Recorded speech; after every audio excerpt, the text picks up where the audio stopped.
and know how to treat them.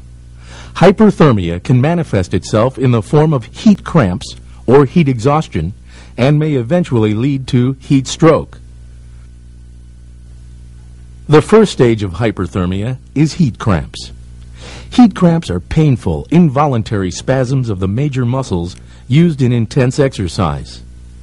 Heat cramps are common in hot weather and are believed to be caused by excessive water and sodium loss through sweating. The recommended treatment for cramps is drinking a saline solution of 1 teaspoon of salt in 1 liter of water. Prevention of heat cramps is best done by maintaining adequate hydration and salt intake. The next stage is heat exhaustion. It is a precursor to heat stroke. As with heat cramps, heat exhaustion is caused by excessive fluid loss. Heat exhaustion is characterized by profuse sweating, elevated temperature, fatigue, hyperventilation, dizziness, nausea, and vomiting. Your mental abilities and judgment may also be impaired. Heat exhaustion is easily treated by drinking plenty of fluids. External cooling is helpful too. Ice packs may be safely used. The final stage of hyperthermia is heat stroke. Heat stroke occurs when the body heat loss mechanisms are insufficient to meet environmental demands.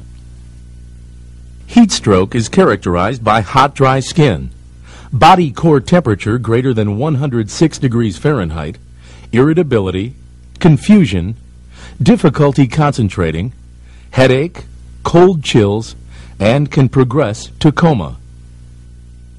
A common misconception is that sweating always ceases when one is suffering heat stroke. Although this usually occurs, profuse sweating may be experienced, as with heat exhaustion. Therefore, it is imperative that the body core temperature be reduced to 102 degrees Fahrenheit as rapidly as possible. This reduction can be accomplished by placing the victim in a shaded area, applying ice packs or wet cloths, and exposing the victim to breezes or fanning to accelerate evaporation. As with any heat stress, rapid fluid replacement is crucial. There are several factors that can influence heat loss or dissipation: physical condition, age, and most importantly, shelter. Physical condition and weight can affect heat tolerance. Overweight people are less heat tolerant than others. It is not apparent whether the excess weight or lack of physical conditioning is the problem. Fat is an insulator, so it decreases heat loss to the environment. Lack of conditioning may cause the overweight person to lack the good circulation necessary for effective cooling. Age is another factor that may influence heat loss. Elderly people and children are at a higher risk when exposed to excessive heat.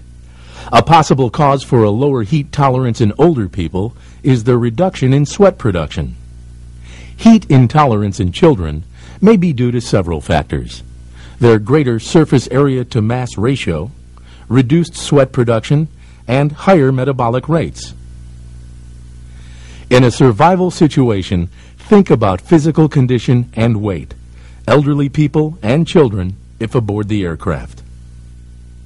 Another very important factor in preventing heat stress is shelter. Your first source of shelter is clothing.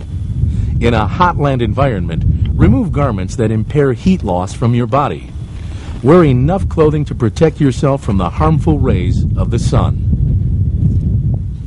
When dressing for a hot land environment, use the following guidelines. Keep clothing baggy and layered.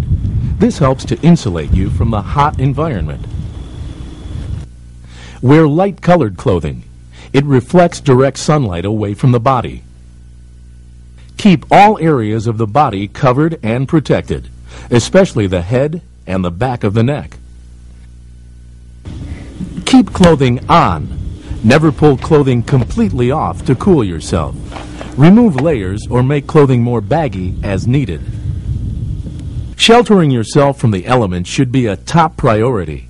It is critical in any survival situation that you protect yourself from environmental extremes.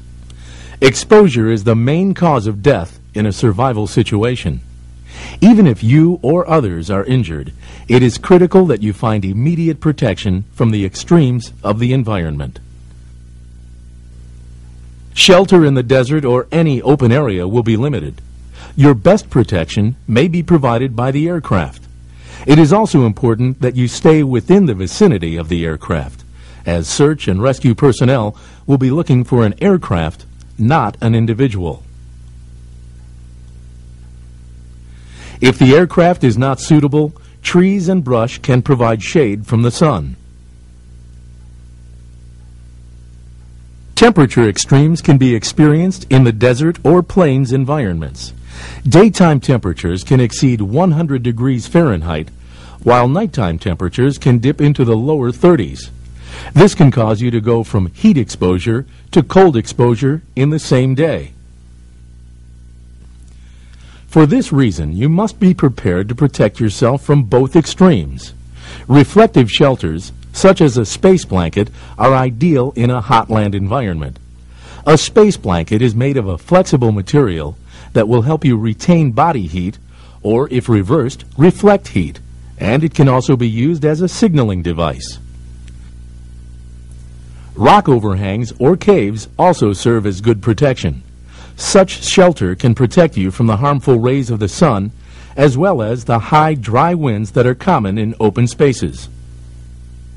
By raising your body 8 to 10 inches off the ground, you create a dead airspace which can reduce the temperature by 20 degrees. You can achieve this same effect by digging a depression a foot or more deep in the ground. Any effort you make to reduce the temperature to which you are being exposed can aid you in keeping your body's core temperature close to normal. However, never establish a survival site in a dry creek bed, arroyo, or riverbed, as torrential rains can occur suddenly. Rain runoff can cause flash flooding, leaving you with no escape route. Try to locate an area on high ground. This will generally be cooler, safer, and make your campsite more visible. This can aid searchers both from the air and from the ground.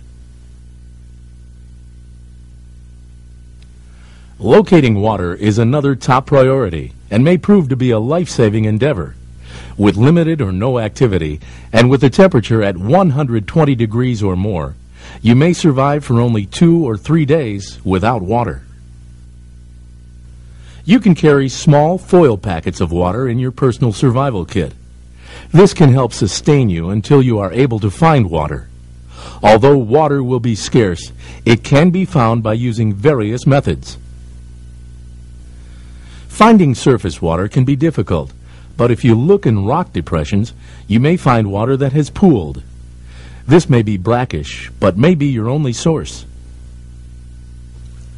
Morning dew in grassy areas may also provide sufficient water.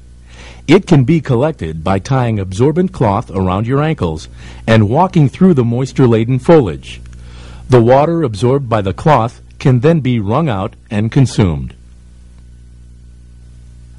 Water may also be found in dry washes and riverbeds by digging in depressed areas or in outer banks of bends in the riverbed.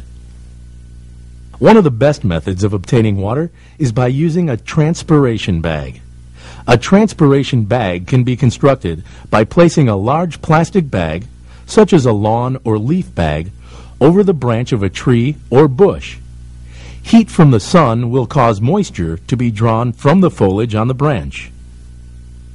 This moisture will condense on the inner surface of the bag during the cool hours of the night. The amount of water obtained will depend on the density of the foliage. Up to 2 gallons of water per day for 3 days can be collected from the same branch. Bushes or deciduous and coniferous trees will all produce palatable water in sufficient amounts to sustain life. Cactus will provide water in amounts sufficient enough to sustain life in a dry land situation. Contrary to popular belief, cacti will not yield flowing water.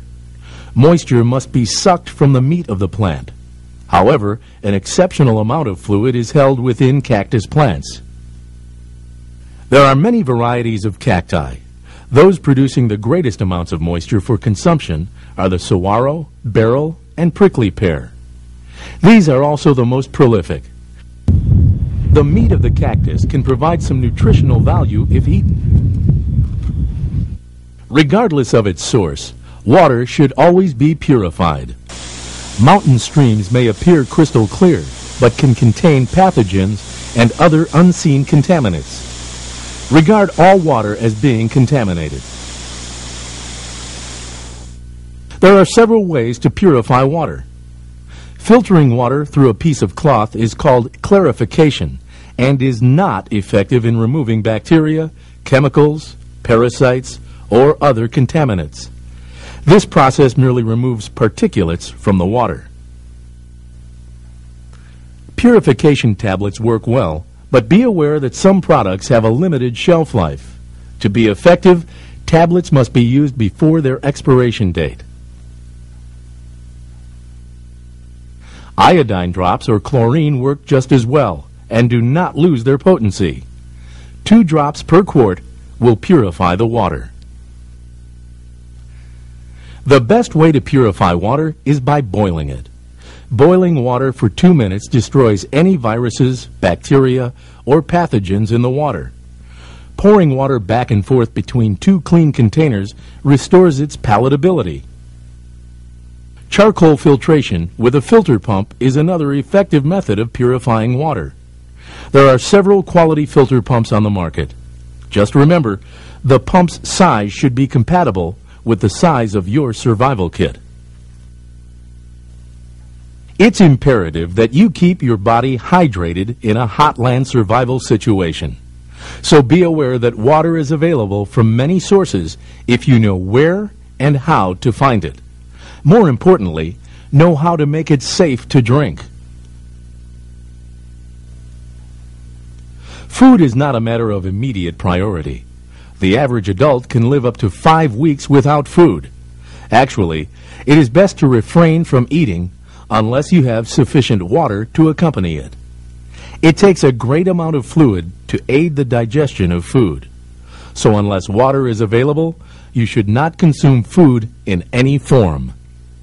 Proteins require more fluid for digestion by the body than do carbohydrates. So refrain from eating those foods high in protein, such as meats and beans. Carbohydrates provide complex sugars and starches, which the body utilizes as long-term energy-producing nutrients. When assembling your personal survival kit, it is advisable to put nutritional bars or dried fruit in the kit. The body can utilize carbohydrates over the long term with a minimum fluid loss.